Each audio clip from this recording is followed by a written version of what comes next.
So good afternoon, everyone. Again, welcome to the June Lunch and Learn. This is a relatively new series from the Museum of the Aleutians, supported, as always, by the citizens of the city of Unalaska. Also, a special thank you to Sophia for speaking today, and to KUCD for letting me always borrow their camera equipment.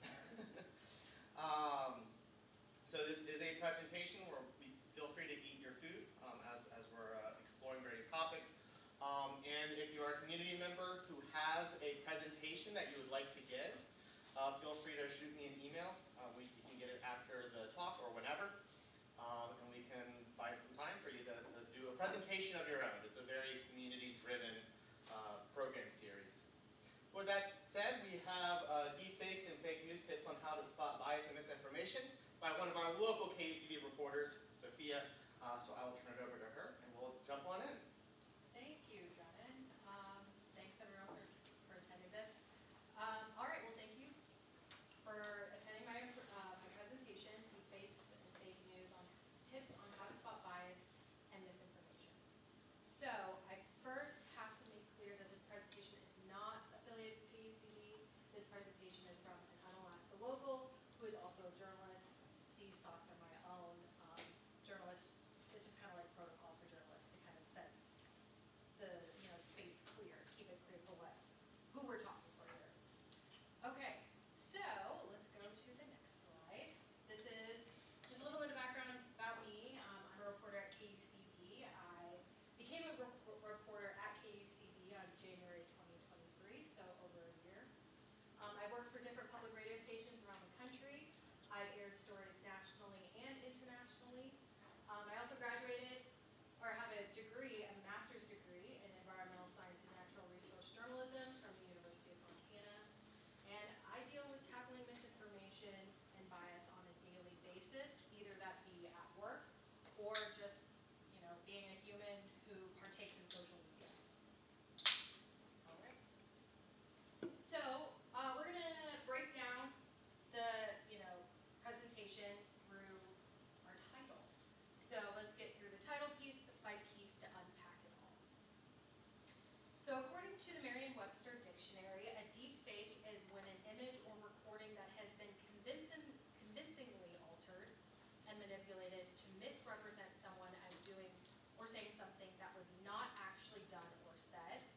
So an example in the dictionary is 2 artists and an advertising company created a deep fake of Facebook founder Mark Zuckerberg saying things he never said and uploaded it to Instagram. So I'm going to share an example with you. I was scrolling on TikTok, just trying to unwind and not really think about anything. I think that's why I use social media a lot, is to not really think about things. And oh no, are the videos not going to pop up? Oh, okay, cool, great. So this TikTok came up. And I say deep fake question mark because it hasn't really been officially proven that it's a deep fake, but quote unquote Chinese Elon Musk. I'm going to play some of his videos. I think this one was probably one of the first ones I saw. Okay, here we go.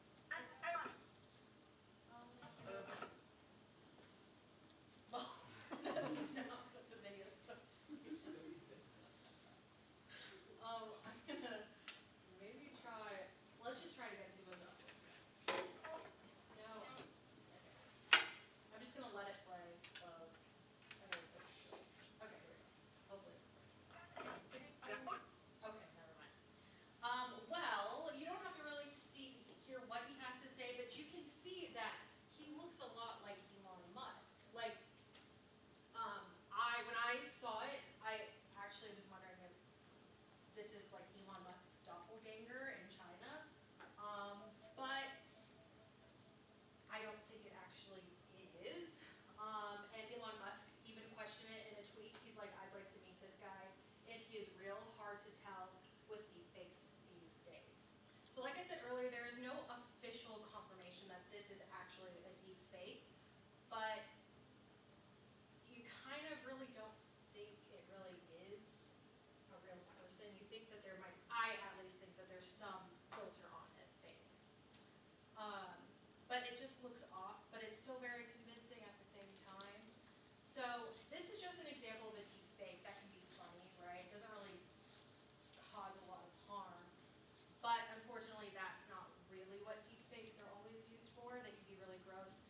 spread lies that can affect our daily life. So for example, oh, sorry, sorry about that. Where is my mouse? Oh, okay, got it, okay. All right, let's go to the next slide. Okay, I guess I have to, apologies. I'll just press this button. Oh, oh, it's going through, okay, okay. Okay. Okay, well, this will, oh no, apologies, I don't mean that. All right. There we go. Okay, so here's an example from earlier this year when Taylor Swift was a victim of how deepfakes can be abusive. So the title is Tougher AI Policies Could Protect Taylor Swift and Everyone Else from Deepfakes. I'm going to read a paragraph of this story by Brian Contreras with Scientific American. But in late June, this megastar made headlines, or January, excuse me, it's June now, but in late January, the megastar made headlines. She had become the latest high-profile target of sexually explicit, non-consensual deepfake images made using artificial intelligence. It was hardly the first such case. Women and girls across the globe have already faced similar abuse. And this is just one example. When I Google deepfakes under the news tab, there are just like growing numbers of examples how deepfakes are being used in this type of abuse. And it's only growing, unfortunately. So let's go to the next part of my presentation, misinformation. So according to the Merriam-Webster Dictionary, misinformation means incorrect or misleading information, which, if it's in a news context, can lead to fake news.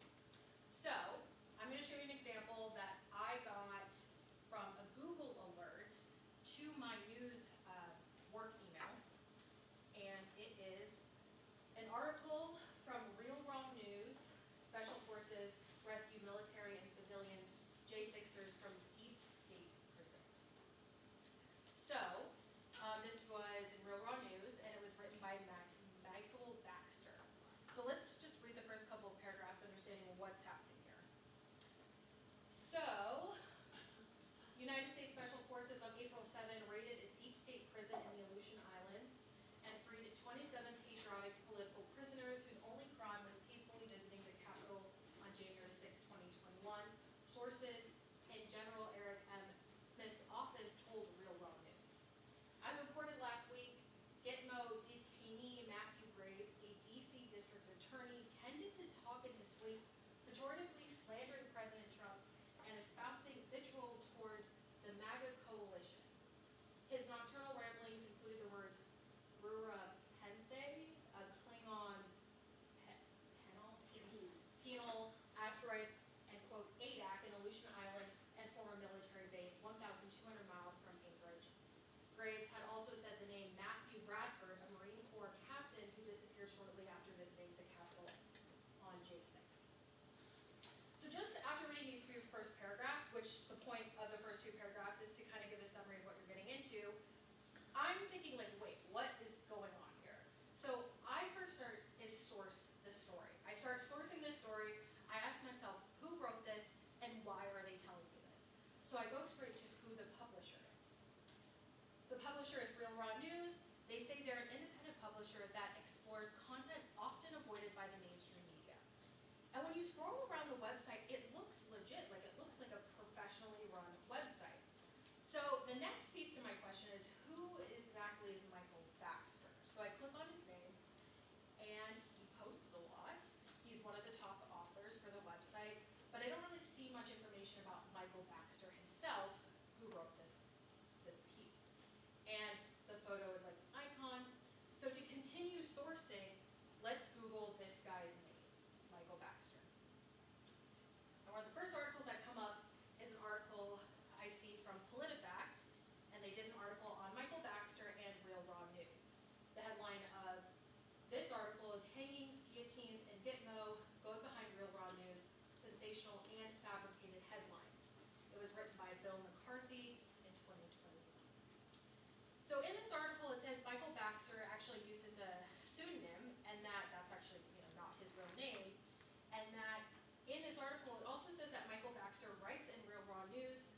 shares misinformation, fake news, in this consideration. But in this article, Michael Baxton also says he doesn't do fake news. So after doing all these sourcing, I'm going to believe and trust PolitiFact over Michael Baxton and Real Raw News, because PolitiFact is affiliated with the Poynter Institute, which is a reputable organization with regards to fact-checking and journalistic ethics. So you kind of have to like weigh which one are you really going to trust here when you're looking at misinformation.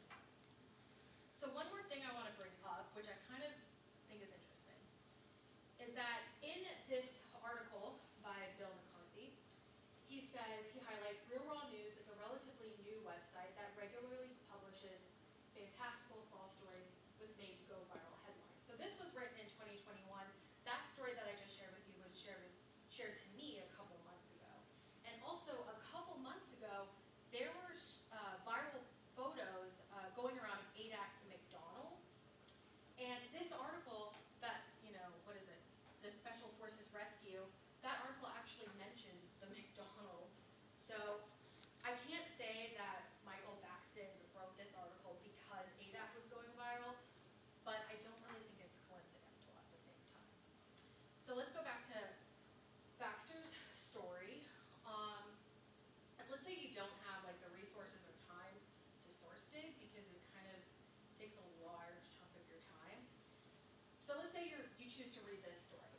Well, when I was reading this story, Baxter had some impressive descriptions of this situation when soldiers were ambushing feds in ADAC. So like for instance, this quote, he says, in this scene, you're going to hate this even more, said the Special Forces soldier who ambushed him from behind and started sawing into his neck with a garrote. Another part of Baxter's story is one fed was snoring loudly enough to wake the dead when a soldier placed one hand over his mouth and plunged a knife into his chest with the other. Another had his pants around his ankles and was taking an early morning piddle as 2 pellets hit the back of his head. And yet another had been deep in slumber before his rude awakening. The soldier was pressing a pillow against his face and starving his brain of oxygen. So when I read these things, I just find this to be like so cinematic and so descriptive. And then how did Baxter get all of this detail, right? So when you're reading stories like this that claim to be news but actually seem unreal, you just have to think about extraordinary claims require extraordinary evidence. And Baxter doesn't share where he got this information other than from unnamed sources. And bottom line, that is not reputable. It just isn't. So because anyone can say anything. So that's kind of like how I'm going to take this story. But when it comes to also finding concerning so that's kind of like how I, end with this story. It's like if you don't have the time to look up resources, just know that you have to ask yourself these questions and know that if it doesn't seem real, it's not real, and you just kind of move on with your life with that. But what I also find concerning about this is that in this fake news story, it was seen over 30,000 times and had thousands of comments, 1,000 comments, and most of them were spam, but there were people who believed this. So, yeah, I don't know, I would hope that they would maybe attend my presentation. But anyway, okay, so let's go to our next example of misinformation. This is when I was just scrolling through social media. So, I see this cool photo of a pink dolphin image, and I'm just like, wow, that's cool, and then I scroll past through it, and then I'm like, wait, actually, is this real? Like, is this actually a real thing? Because it's cool, but is it actually real? So, let's dive back into sourcing. So, I'm starting to source this now, and I'm like, okay, who shared this? Why is this on my Facebook profile? Okay, so it was shared by a family friend who shares a lot of cool nature stuff. And then it was shared, this photo was shared in the National Geographic Facebook group named by someone named Mohammed Rizwan. And he said that the pink dolphins were off the coast of the Amazon River. So what is this National Geographic group? Oh, so it's actually a public group. It's not the National Geographic publication. Okay. And it was shared 62,000 times.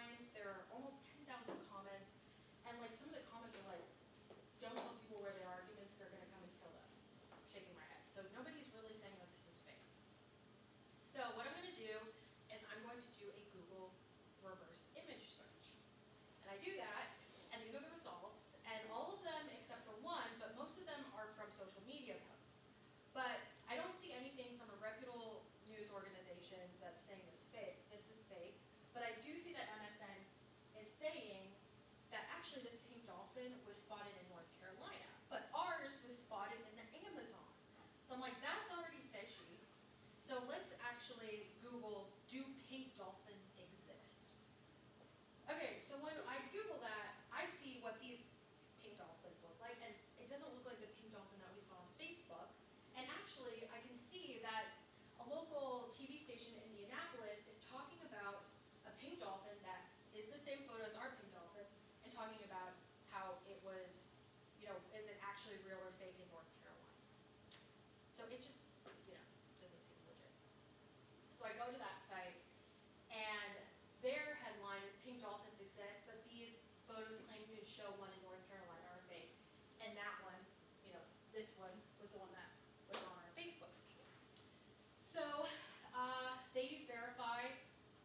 Verify is under Tegna, which is a conglomerate, and they run a bunch of local TV stations around the country. So when I'm going to weigh who do I trust more here, obviously, I don't say obviously, but I'm going to trust Tegna, who has, they're a company based off of fact checking, and their reputation is a large part of their business, versus a Facebook group that anyone can say anything and share anything. So, yeah, their incentive for National Geographic is this Facebook group, National Geographic, is to share photos, real or fake, to get likes and comments and shares. And anyone can say anything in a Facebook group, and there's no accountability. So that's how I went through all that sourcing. So let's go to another part of the presentation, bias. According to the Merriam-Webster Dictionary, bias means to give a settled and often prejudiced outlook to something. And there are different kinds of biases, like unconscious bias, cultural bias, optimism bias, and more. But for this discussion, I want to briefly look into cognitive bias and confirmation bias. So when I think of cognitive bias, I like to think of it as a biological effect, because according to the Cleveland Clinic, we all have cognitive biases, which happens as an attempt by our brains to simplify all the information it receives every second. It's a systemic error in our thinking that influences and affects how we make decisions and how we think about the world around us. So, your brain is biologically built to simplify, and that can lead to bias. So as for confirmation bias, I like to think of it as you're preaching to the choir, because, preaching to the choir is a phrase used when you're talking about an argument or opinion to someone or a group of people that already believe in what you're talking about. And I like to say that because according to the Cleveland Clinic, this is a bias this bias is one that we all tend to do. A psychologist in the Cleveland Clinic article explains that you're actively seeking out or you automatically pay attention to things that confirm your own beliefs. And if you believe something, you're actively going to seek out to other people who believe the same thing. And this comes into play when we think and talk about topics like politics and religion. The psychologist said in that article that this happens because we tend to discount any information that doesn't fit with our belief systems. So now that we know that this exists, I do want to say that journalists are also people too. And there are many discussions about bias in journalism and how to prevent bias. So a solution to this are editors. Editors are paid to help make sure that what reporters produce are not only grammatically correct, but also make sure that the story is less likely to lean on bias. Proper journalistic outlets will cut stories if they're leaning towards assumptions as opposed to facts from reliable sources. And news organizations are run by multiple people, and it's common for stories to get multiple edits from different editors to make sure what is published is as factual and non-biased as humanly possible. But what happens when a news organization is biased? Well, I'm going to talk about the avian flu. So in this example, I'm going to search avian flu in news organizations' website search bar, and then we're going to see what stories that they're doing about the avian flu. But first I want to share that there's a saying that there are three sides to every story. Your side, my side, and the truth, and no one is lying. So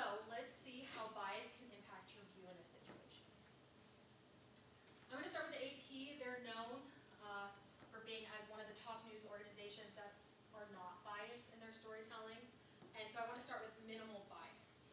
So when I search avian flu, these are the headlines on AP's website. One is what to know about the latest bird flu outbreak in the U.S. Remnants of bird flu virus found in pasteurized milk, FDA says. Avian flu is devastating farms of California's egg basket as outbreaks royal poultry industry. A man in Mexico died with one form of bird flu, but U.S. officials remain focused on another. So the takeaway from these headlines is that they're talking about where the bird flu is going and who is being affected by it, and they even mention a death. And when we're also talking about like news organizations or where your news is coming from, it's always good practice to ask yourself these questions. Why are they telling me, and who is paying them? And I cannot say there's a correlation between those two questions, but it is important to know that who is paying you is a power dynamic and just something to keep an eye on. So, like I said, I can't say that whoever's paying the AP is also affecting the headlines, it's just good practice to keep an eye on. So the AP is also known as the Associated Press, and they're a global not-for-profit news cooperative. You can see who donates to them on their website. So let's go to our next example. Reuters. I think Reuters is like extremely okay, don't quote me on this, but they're, we're going to read their headlines and you're going to know why I'm going to say this, but Reuters is another example of a non-biased news organization, in my opinion. So when I search avian flu on their website, you're going to get these headlines. Gabon detects first case of bird flu since 2022. Moderna stock is lone omen of bird flu pandemic. Bird flu spreads to 7th Australian poultry farm. Bird flu hits Australian duck farm. More U.S. bird flu spread would heighten human infection risk. Officials say 24 companies working to build bird flu vaccine for cows, U.S. Agriculture Secretary says. And it goes on, but I think the main takeaway is that their headlines are very matter of fact. You're not getting really any emotionally loaded words. And also what I find interesting is that they're talking about a vaccine for cows. And like I said, it's good practice to see why are they telling me this, who is paying them. I can't say that there's a correlation between who's paying them and the headlines. It's just good practice, just to keep an eye on. So Reuters is funded by the Thomson Reuters Foundation, and that foundation is funded by Thomson Reuters Corporation in Canada. And that corporation says they are an AI and technology company, which I find kind of interesting. So now let's go to news organizations that are known to be biased, and we can start seeing how bias affects headlines. So MSNBC, they're known to lean towards the left when it comes to political bias, and their top headlines are 2 possible bird flu vaccines could be available within weeks. Who confirms first death in Mexico from bird flu, never seen in humans? Should you be worried about the bird flu? USDA says ground beef tests negative for bird flu virus. Raw milk sales rise despite bird flu warning. Traces of bird flu virus found in milk is scarier than the FDA says. New bird flu virus kills woman in China. And so I think the takeaway from these top headlines is that they're mentioning a vaccine for humans, and there are traces of the bird flu or the avian flu in raw milk, and they are mentioning like fear, they're mentioning scare, like they're mentioning an emotion. So we're going to figure out who is paying MSNBC.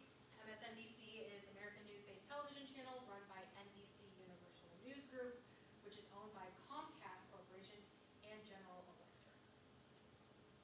Okay, another example. Fox News is known to be conservative when it comes to political issues. They actually call themselves alternative to the left of center offerings of the news marketplace. So let's take a look at their top headlines when you search avian flu.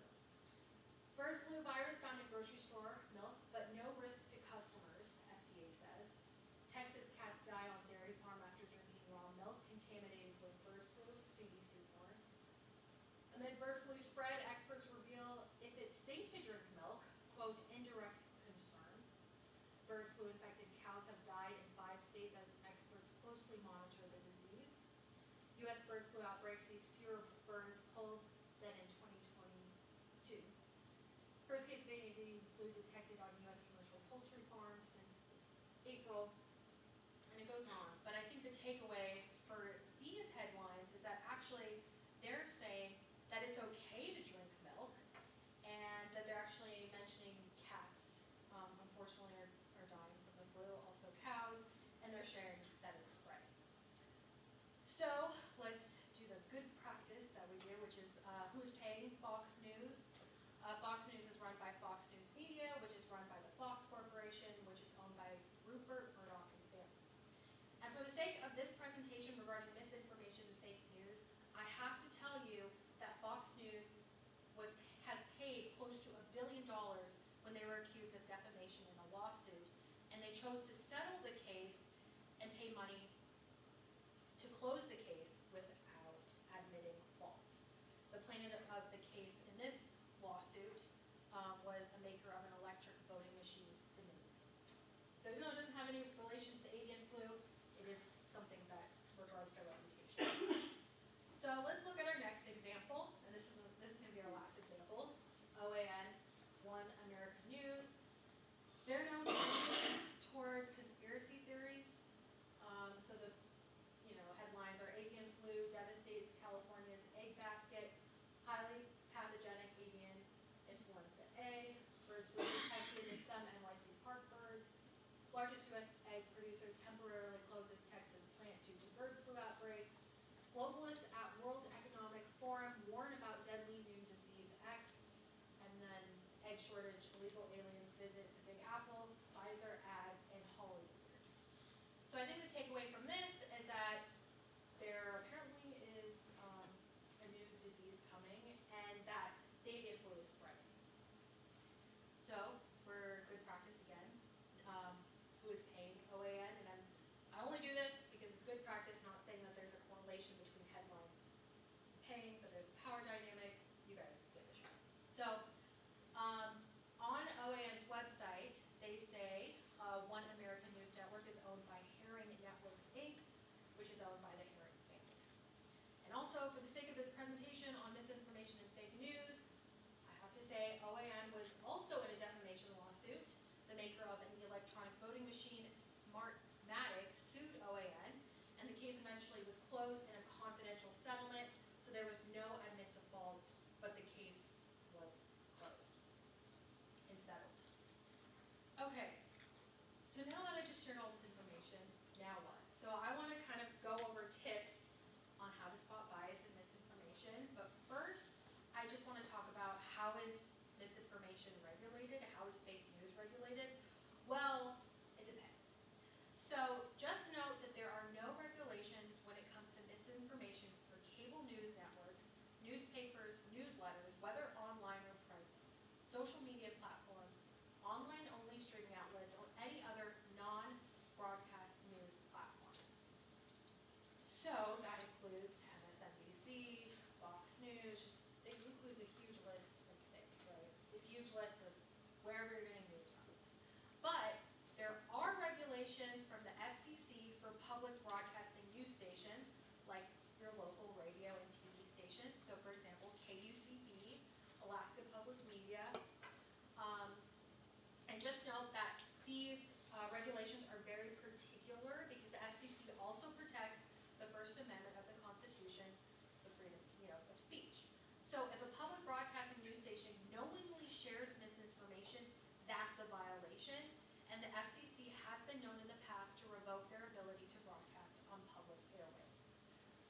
So to say that all again, when it's a public broadcasting news station, so like KUCB, Alaska Public Media, just all your local radio news station, they're regulated by the FCC, and they're held accountable to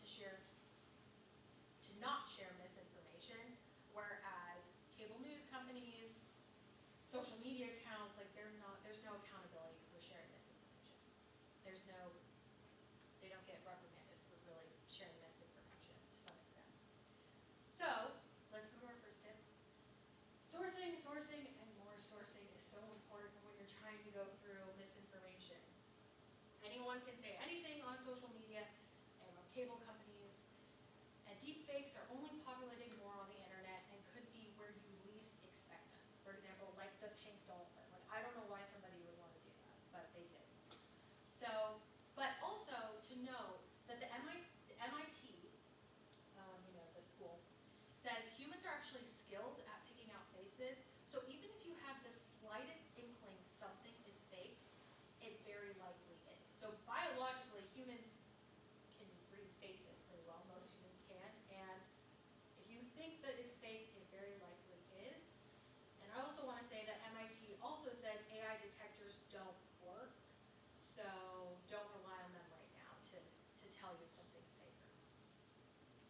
Tip number 2, it's okay to not know something. Sourcing can be really exhaustive, especially when you're just mindlessly scrolling on social media or watching TV or reading, and you just want to enjoy your time, right? So it's okay to, if you're reading something, seeing something, and to walk away from that being like, I don't know if that's true. That's okay. That's okay to not know. You can, walk away from that, and you don't have to share it with anybody. You don't have to like it. You don't have to comment it. You don't have to buy something. You just know that that exists, and you don't have to take any action upon it. Number 3, be your editor, check yourself. So now that we know bias is human nature, and just knowing that will give you more power and what information you take in. Like I said, journalists have editors. Some stories even get edited by multiple editors to combat bias. And this is also a reminder, again, people can post anything on social media and blog sites, so just check yourself. Could you be taking this information that could be misleading, or the information that you're taking, could it be misleading based on a bias? Okay, tip number 4, why are they telling me this? Who is paying them? When you hear something or read something or see something, just ask yourself those questions. Like I said, money is power, and people can't always be trusted, so it's good practice to keep an eye on who is paying these news outlets. For example, the Washington Post is owned by Jeff Bezos, who owns Amazon. So if the Washington Post writes an article about Amazon's workplace and totally ignore workers' complaints about long hours and grueling work, that's fishy, right? I mean, it hasn't happened, but that's an example as to why you need to know that information. Okay, so that's our last tip, but one thing I want to say is that there is a lot of misinformation out there, and it's constantly changing. I am going to be completely honest here.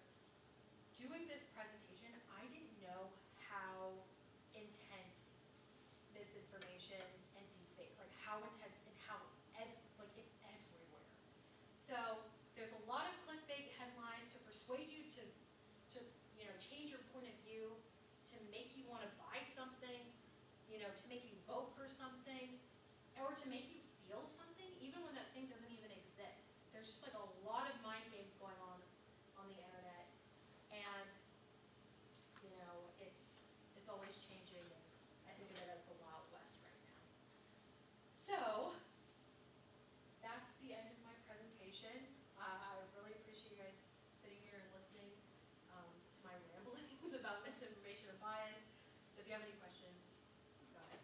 So a lot of this false news came along with the internet because there's something called, strangely named, Communications Decency Act, right?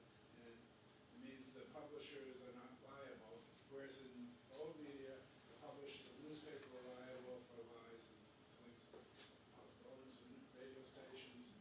So now I think the providers are not. The idea is it's just like trying to regulate the content of a telephone, right? But those are private conversations, and the internet's all over the place. So it's really challenging to issue censorship, and they didn't allow, before the internet, stuff had to go through editors. Now it doesn't. Yeah. You can just put it up there yourself.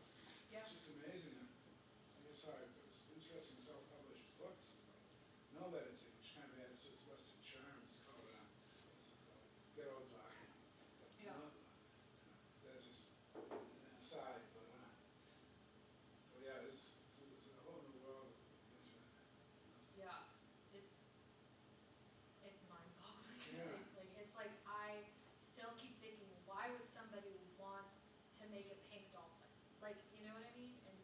they're gonna make a pink doll, and they can make anything up. So, yeah. Fun and it's cute, and you shouldn't try to say it's real, though. That's the Yeah. main thing. Yeah, it's just interesting. I don't really know why people do these things, but yeah. There's money in going viral.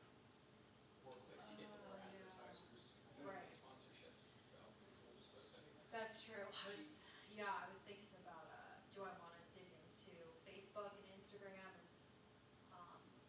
Because this is just a theory, I can't factually prove it, but the longer you go on Facebook, the longer you're on Instagram, those social media accounts, the more money, the more ads you're gonna see while you're scrolling, the more likely you're gonna buy something. It's a lot, but yeah. The libel laws didn't go away, though, so I think it still apply to an individual. If somebody wanted to target an individual and he could say false things, they still have that option. Right. Yeah, because it's what's the word? Slander, exactly.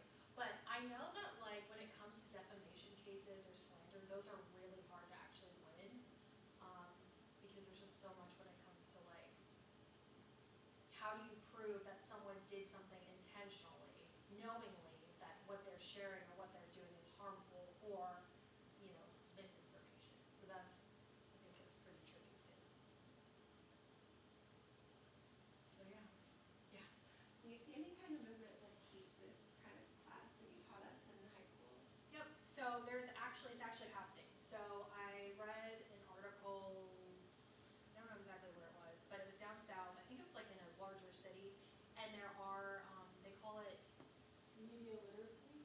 yeah, they call it media literacy. There's actually like a special day that, I forget exactly what the day was, but it was like Misinformation Day or something. And so yeah, they are looking into how can you put media literacy into school, because it's a part of living nowadays. It's like figuring out what is real and what isn't. So yeah, it's happening.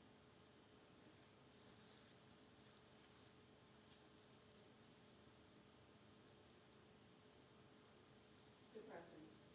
Yeah, I didn't want to end on that note.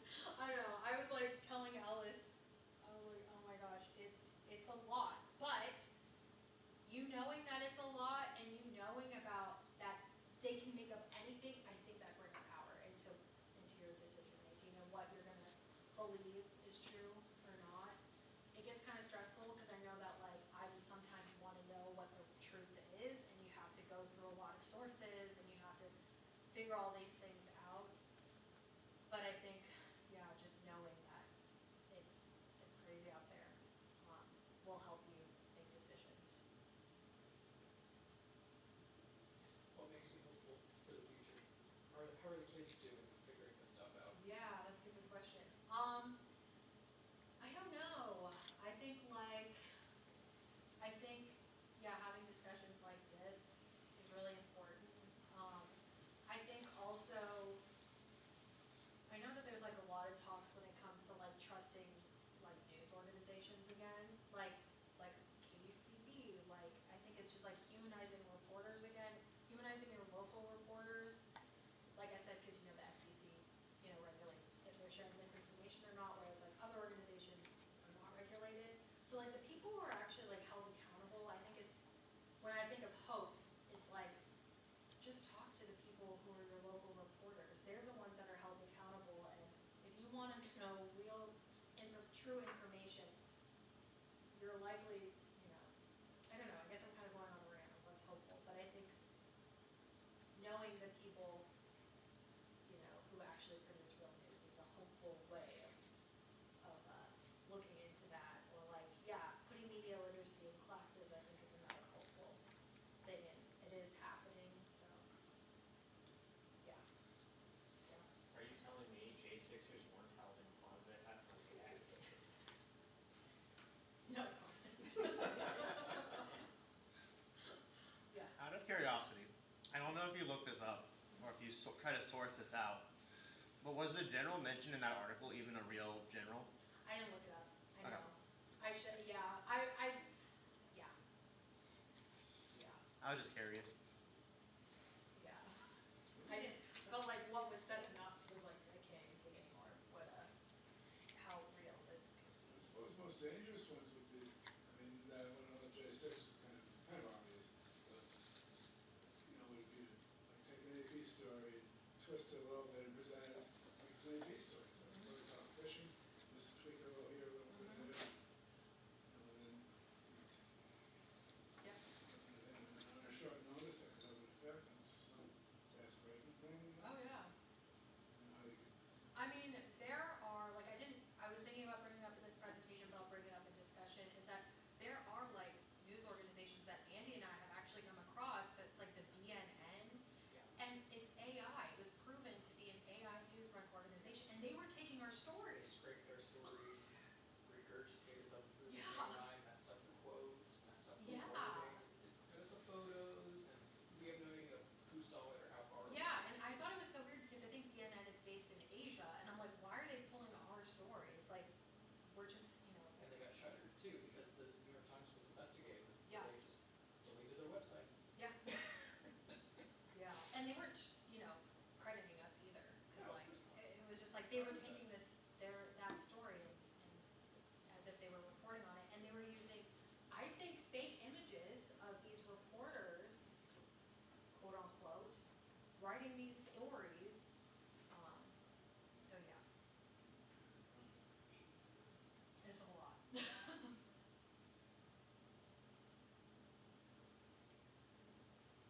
Yeah. Add something as a reporter. This is also kind of an opinion, so people don't know this, but I am actually optimistic that this trend that we see online of just this overwhelming amount of garbage will actually swing the pendulum back towards local legitimate news, because I think I do trust in the intelligence of people to know that they are being fed crap and will want to come back to a place where people bust their butts, agonizing over every word, over every fact, over making sure that what they're doing is correct, versus, pink dolphins on Facebook, and the article itself is generated by a computer, and it's full of typos, and it's full of misspelled names, and nothing about it feels real. And I'm hoping that as more people become privy to how much of that is out there and start to learn how to spot it, they'll realize the AP is not lying to you, Reuters is not lying to you, your local news station is not lying to you. Those are human beings writing those stories. That doesn't mean there aren't mistakes, but those get corrected. And that's the difference between AI misinformation, just content mill garbage, and your actual legitimate news groups. It is Yeah. users who are local people who apologize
social media. We'll announce it as soon as we have it. It is 95% going to be about archaeology. Which archaeologist will be the one speaking, I do not know yet, but Jamie has basically put them all on tap for me.